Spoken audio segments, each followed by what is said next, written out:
Hello everyone, आप सभी का स्वागत है Bhuvan service centre officer YouTube channel पर। इस लेक्चर के माध्यम से पुलिस कांस्टेबल रिक्वायरमेंट से संबंधित हम चर्चा करेंगे। जितने भी एस्पिरेंट पुलिस कांस्टेबल बनना चाहते हैं उन सभी के लिए एक आवश्यक सूचना आ गई है।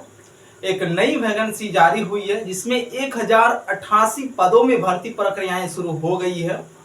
इसकी आवेदन प्रक्रियाएं शुरू हो चुकी है और कैंडिडेट्स को अपीयर होने की आवश्यकता है। सभी मेन पॉइंट पर हम चर्चा करेंगे ताकि नॉर्मली कम से कम पॉइंट को समझते हुए एस्पिरेंट उसमें अपीयर हो सके, उतना पॉइंट को इस लेक्चर के माध्यम से हम डिस्कशन करेंगे। इसलिए सभी एस्पिरेंट लेक्चर में अंत तक बने रहेंगे। अगर कोई न्यू एस्पिरेंट इसमें विजिट किए हैं तो ऐसे एस्पिरेंट चैनल को सब्सक्राइब करके बेल आइकन को प्रेस करके रखेंगे ताकि आगे आने वाली वीडियो की नोटिफिकेशन आप सभी तक पहुंच सके। लेक्चर को हम स्टार्ट करते हैं। पुलिस कांस्टेबल रिक्वायरमेंट 2024, ठीक है। आवेदन प्रक्रियाएं 4 अक्टूबर 2024 से स्टार्ट हो चुकी है, ठीक है। जितने भी एस्पिरेंट इसमें इंटरेस्टेड हैं आवेदन कर सकते हैं। आयोग के माध्यम से लिंक को एक्टिवेट कर दी गई है, ठीक है। तो 4 अक्टूबर 2024 से आयोग द्वारा लिंक को एक्टिवेट कर दी गई है और आवेदन अभी वर्तमान समय पर चल रही है। इसकी अंतिम तिथि क्या है आप सब यहाँ पर देखेंगे, 31 अक्टूबर 2024 इसकी अंतिम तिथि है, ठीक है। उससे पहले ही आप सभी को अपना आवेदन सबमिट करने की आवश्यकता है और एग्जामिनेशन में अपीयर होने की आवश्यकता है। अगर एस्पिरेंट पुलिस बनना चाहते हैं वर्तमान समय पर तो इस वैकेंसी में निश्चित रूप से अपीयर हो, ठीक है। सभी पॉइंट का हम एक्सप्लेनेशन कर रहे हैं, पॉइंट को समझें और उसी पॉइंट के अनुरूप अपना कार्य करेंगे तो निश्चित रूप से सफलता हाथ लगेगी, ठीक है। नेक्स्ट पॉइंट पर अब चर्चा करेंगे हम, एज लिमिट क्या होना चाहिए। इस वैकेंसी में अपीयर होने के लिए उम्मीदवार के पास नॉर्मली जो जनरल कैटेगरी के कैंडिडेट होते हैं, नॉर्मली एज लिमिट का बात करेंगे अगर तो 18 से लेकर 26 साल होना अनिवार्य है जनरल कैंडिडेट के लिए। जनरल कैटेगरी का जो रूल्स रेगुलेशन होता है ईडब्ल्यूएस कैटेगरी पर उतना रूल्स रेगुलेशन लागू होता है। ओबीसी कैटेगरी के उम्मीदवार के लिए एज में रिलैक्सेशन मिलेगी। एससी कैंडिडेट्स, एसटी कैंडिडेट, उन सभी कैटेगरी के कैंडिडेट को एज में रिलैक्सेशन दी जाएगी। जनरल कैटेगरी के कैंडिडेट्स को सिर्फ 18 से लेकर 26 वर्ष की आयु सीमा के अंदर ही रहना है, तभी आप इसमें अपीयर हो पाएंगे पुलिस कांस्टेबल 2024 में, ठीक है।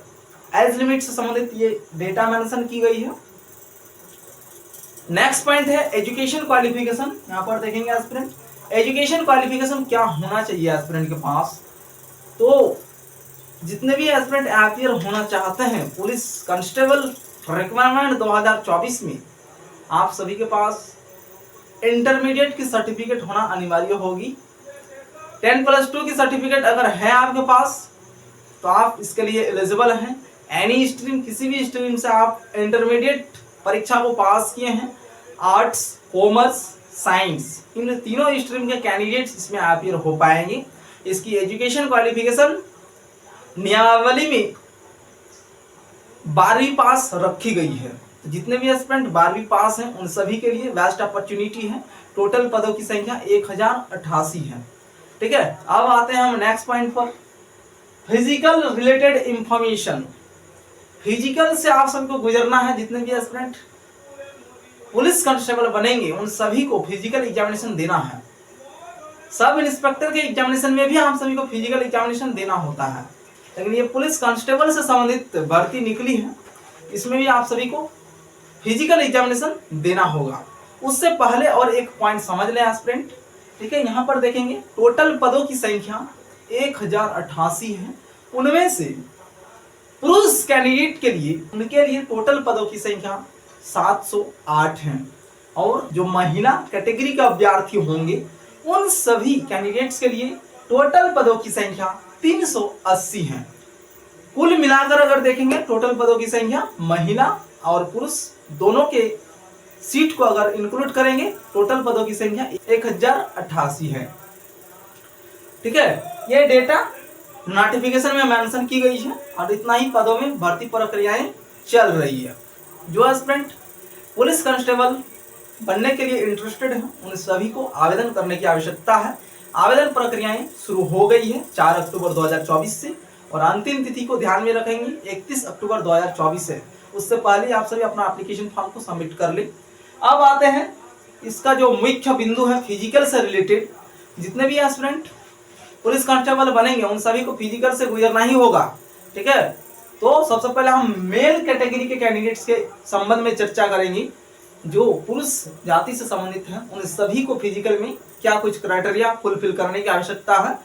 फिजिकल एग्जामिनेशन फीमेल वर्ग और मेल वर्ग के लिए क्राइटेरिया अलग अलग रहती है। फीमेल वर्ग के जितने भी कैंडिडेट्स होंगे उनके लिए क्राइटेरिया कुछ अलग है, मेल वर्ग के कैंडिडेट्स के लिए क्राइटेरिया अलग है। मेल पर हम सबसे पहले चर्चा करते हैं। हाइट आपका 5 फीट 7 इंच होना चाहिए, ठीक है, हाइट मेल कैटेगरी के कैंडिडेट्स के लिए। नेक्स्ट पॉइंट है रेस। आपको 1500 मीटर रेस लगाना है 5 मिनट 30 सेकेंड में। जिस प्रकार से विभिन्न वैकेंसीज में आप सभी को 1 मील देखने को मिलती है, तो 1 मील बराबर 1600 मीटर होती है, लेकिन यहाँ पर आप सभी को 1500 मीटर रेस लगाना है और टाइम कितना दिया गया है 5 मिनट 30 सेकेंड, ठीक है। नेक्स्ट पॉइंट है हाई जंप। हाई जंप आपको कितना करना है 1.35 मीटर, ठीक है। लगभग आप सभी इसको चेंज कर लेंगे इंच में और पता कर सकते हैं, ठीक है। 1 मीटर बराबर 39 इंच होता है, उससे कैलकुलेशन करेंगे तो निकल जाएगी कि आपको कितना लगाना है। 1.35 मीटर बताई गई है यहाँ पर हाई जंप के लिए। नेक्स्ट है और एक रेस लगाना है आपको। जो भी एस्पिरेंट इस वैकेंसी के तहत अपियर होंगे उन सभी को 2 बार रेस लगाना है। फर्स्ट 1500 मीटर का रेस लगाना है जिसमें 5 मिनट 30 सेकंड टाइम दिया जाएगा, और एक रेस लगाना है 100 मीटर का, उसमें आप सभी को टाइम 14 सेकंड दिया जाएगा। 14 सेकंड में आपको 100 मीटर की रनिंग कंप्लीट करना है, तभी आपको क्वालिफाइड माना जाएगा, अन्यथा आपको बाहर कर दिया जाएगा, ठीक है। नेक्स्ट पॉइंट है ब्रॉड जंप। इसमें आपको 4 मीटर जंप करना है, तभी आप क्वालिफाइड माने जाएंगे, ठीक है। इतना ही मेल कैटेगरी के कैंडिडेट्स के लिए फिजिकल क्राइटेरिया मैंडेटरी है। अब आते हैं हम नेक्स्ट पॉइंट पर। फीमेल वर्ग के कैंडिडेट्स के लिए फिजिकल क्राइटेरिया क्या रखी गई है। जितने भी फीमेल वर्ग से संबंधित हैं, महिलाएं हैं, उन सभी के लिए हाइट कितना होना चाहिए 5 फीट 3 इंच हाइट होना अनिवार्य है, तभी आप अपियर हो पाएंगे। नेक्स्ट है रेस। रेस आपको 800 मीटर लगाना है 3 मिनट 45 सेकेंड में, ठीक है। नेक्स्ट पॉइंट है हाई जंप। आपको भी हाई जंप से गुजरना है। आपके लिए 1.10 मीटर रखी गई है हाई जंप के रूप में। इतना आप सभी को हाई जंप करना अनिवार्य होगी और फिजिकल एग्जामिनेशन को क्वालिफाई करना अनिवार्य है, तभी आप सभी अंतिम रूप से चयनित हो पाएंगे। नेक्स्ट पॉइंट है रेस। और एक रेस लगाना है आपको, ठीक है। वो रेस 100 मीटर का ही होगा।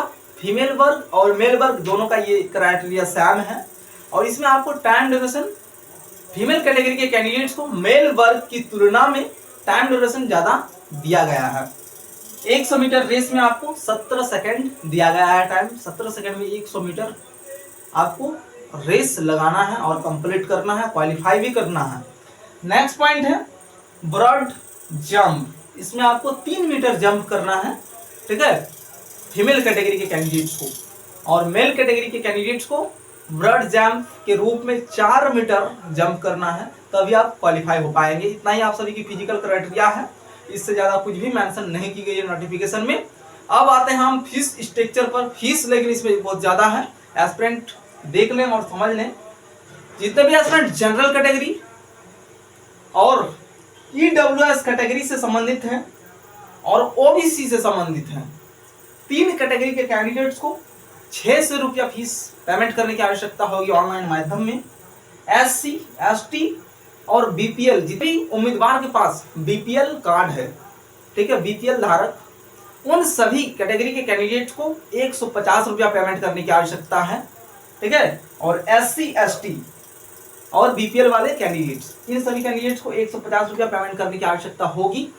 जितने भी महिला कैंडिडेट जो फीमेल वर्ग से संबंधित हैं उन सभी कैंडिडेट्स के लिए 0 रुपया फीस स्ट्रक्चर रखी गई है। जितने भी फीमेल कैटेगरी के कैंडिडेट होंगे, महिलाएं होंगे, उन सभी के लिए 1 भी रुपया पेमेंट करने की आवश्यकता नहीं है। आप सभी के लिए आयोग के माध्यम से 0 रुपया फी रखी गई है। ठीक है, इतना ही इस नोटिफिकेशन में मेंशन की गई है।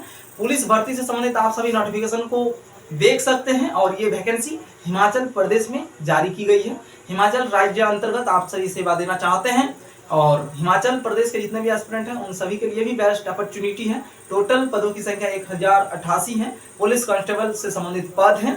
पे लेवल 3 के आधार पर आप सभी को सैलरी प्रोवाइड किया जाएगा। एस्पिरेंट इसी प्रकार से हमारे साथ बने रहेंगे और विभिन्न लेक्चर को देखते रहेंगे।